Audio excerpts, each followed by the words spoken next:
प्रेमळ भक्त. नमस्कार मंडळी, आपण कसे आहात? मजेत आहात ना? आपण मजेतच असाल अशी अपेक्षा करून मी आपणास एक आज कथा सांगणार आहे. चला तर मग आपण कथा जाणून घेऊयात. मंगळवेढा गावामध्ये एक सीताराम नावाचा गरीब मुलगा राहत होता व त्याच्या सावत्राईला तिच्या जाचाला तो घर सोडून कंटाळून अक्कलकोटला स्वामी समर्थांच्याकडे आला. स्वामी चरणी त्याने साष्टांग नमस्कार घातला. 12 वर्षाचा सीताराम मातृ सुखाला पारखा झाला होता. स्वामी समर्थांनी मात्र सीतारामला आईच्या प्रेमाने आणि वात्सल्याने जवळ केले.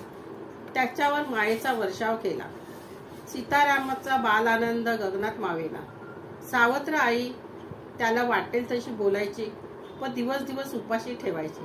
स्वामी मात्र त्याला प्रेमाने घास भरवायचे.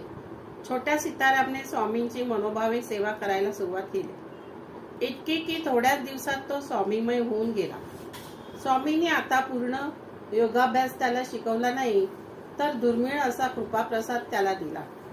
सीतारामचे जीवनच बदलून टाकले. थोड्याच दिवसात तो स्वामीमय होऊन गेला. पूर्ण 7-8 वर्ष तो स्वामींच्या कृपाछत्राखाली वाढला. सीताराम आता 18 वर्षाचा झाला होता. तरुणाबाईन तरुण झाला होता.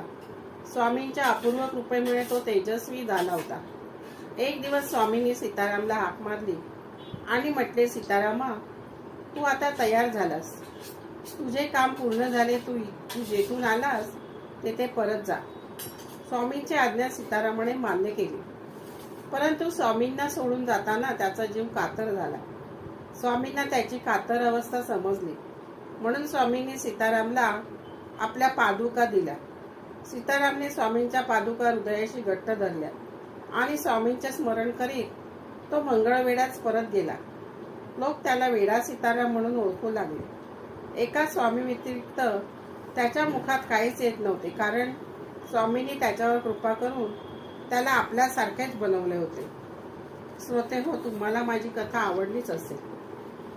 कथेला लाईक व सबस्क्राईब करून कमेंटमध्ये जरूर लिहा. माझ्या कथा आपण प्रेमाने व आनंदाने ऐकता त्याबद्दल आपले खूप खूप धन्यवाद. श्री स्वामी समर्थ.